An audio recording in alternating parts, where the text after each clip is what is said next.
Last week, we reached out to a couple of members we hadn't heard from in a few months. And, we just said, yeah, we're checking on you, sister. How are you?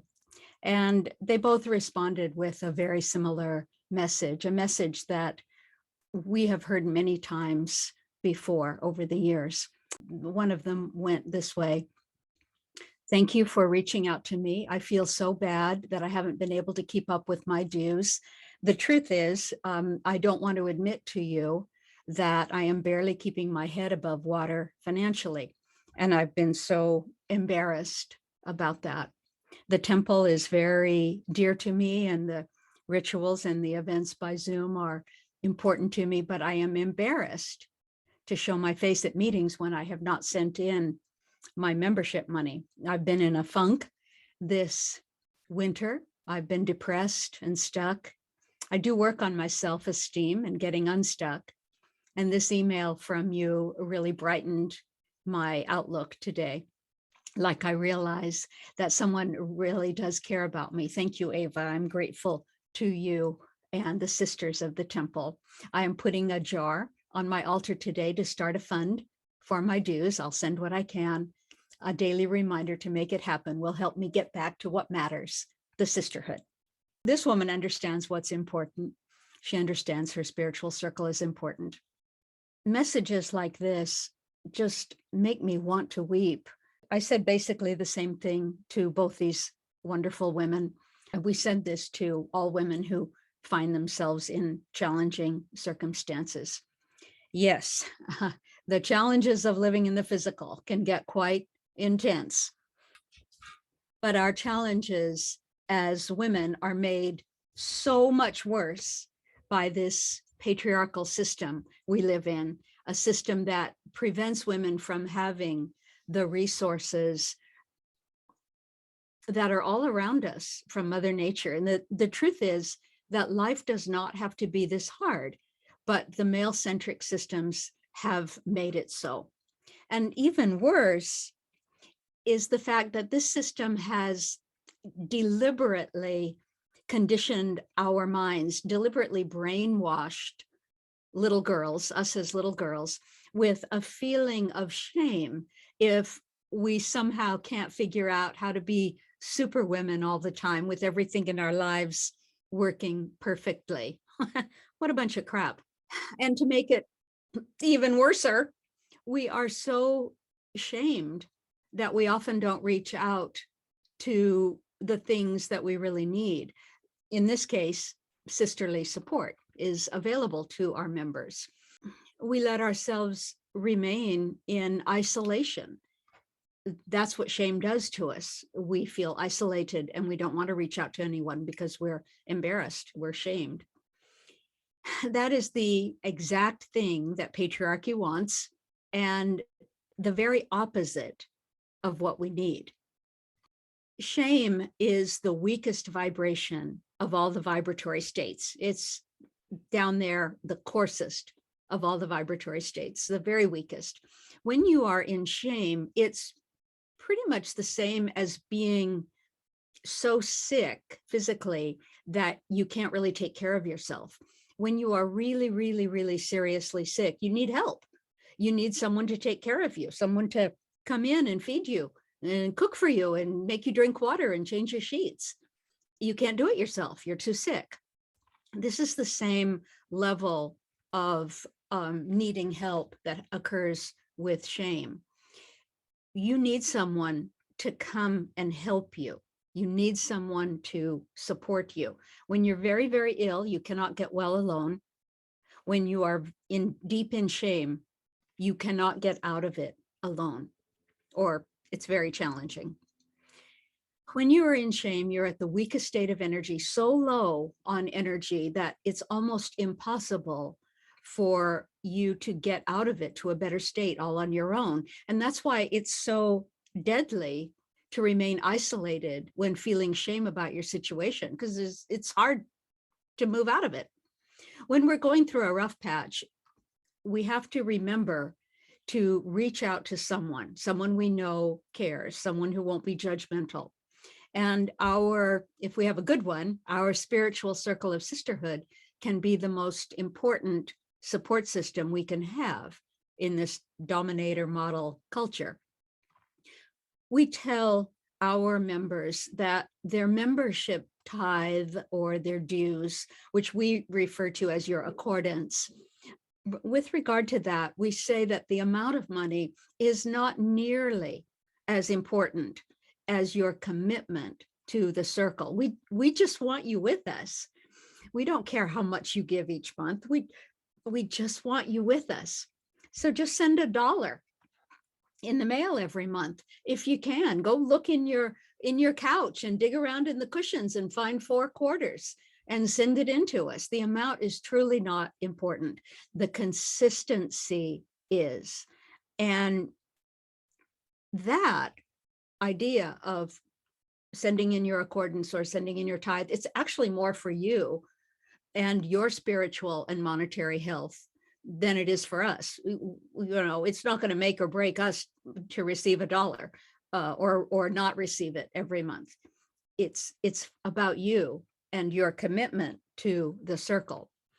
Other women, we have many other women members who are in a more abundant state at this moment, and they send in more.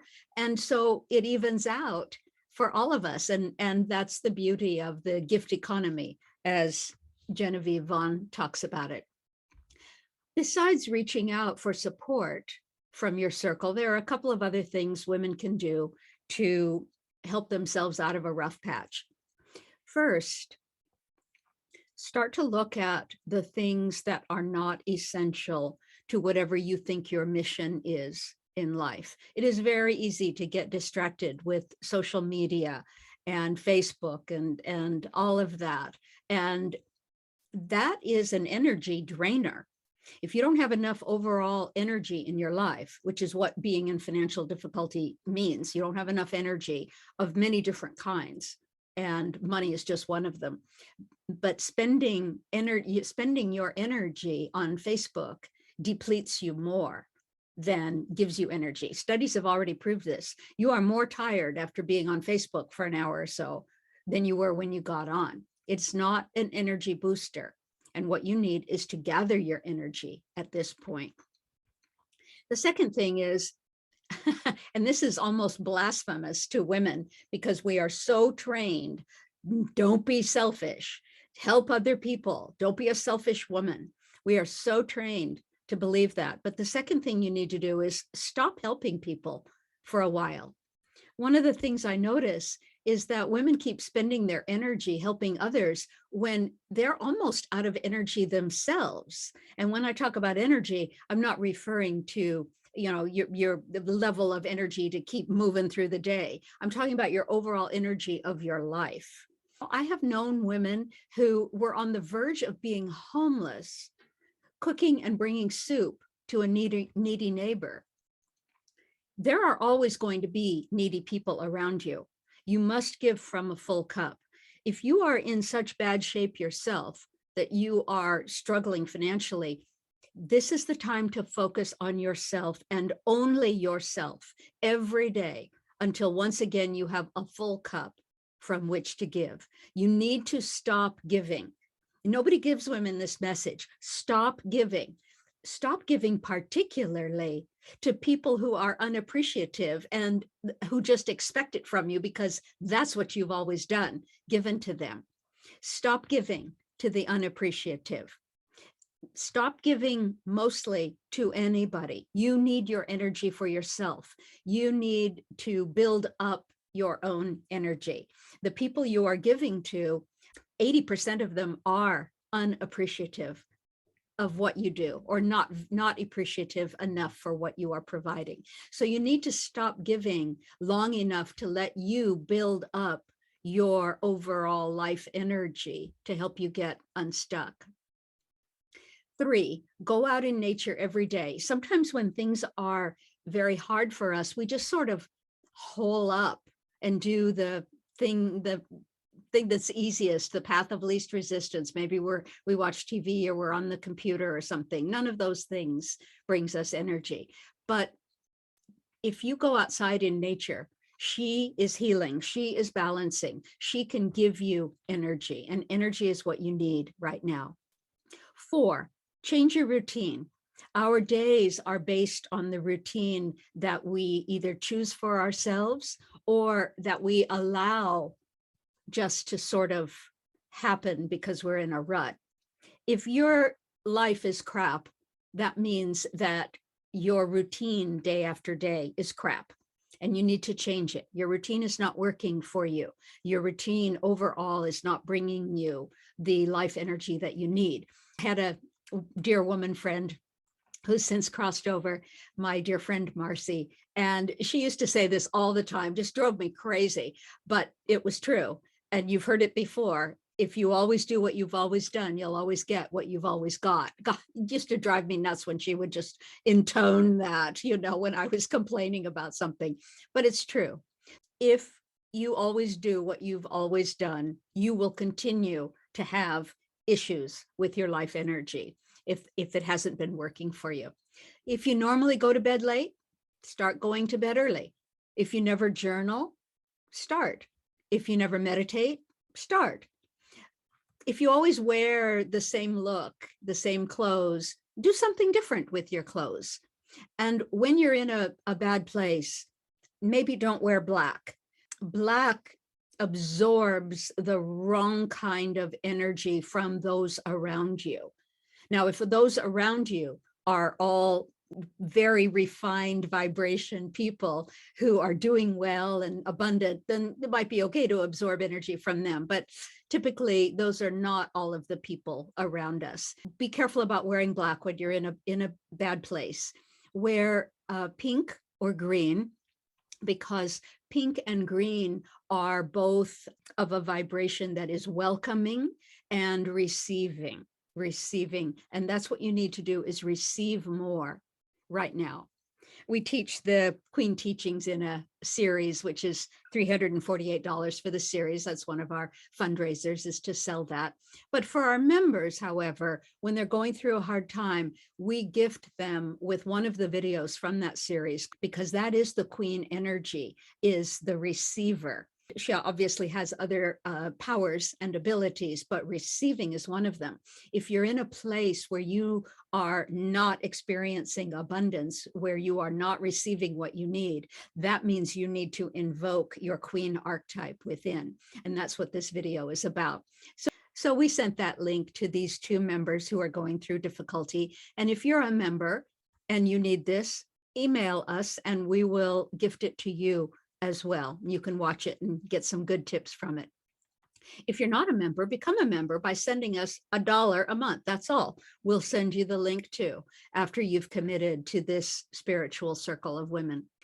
We do our best to be a truly supportive spiritual circle for women.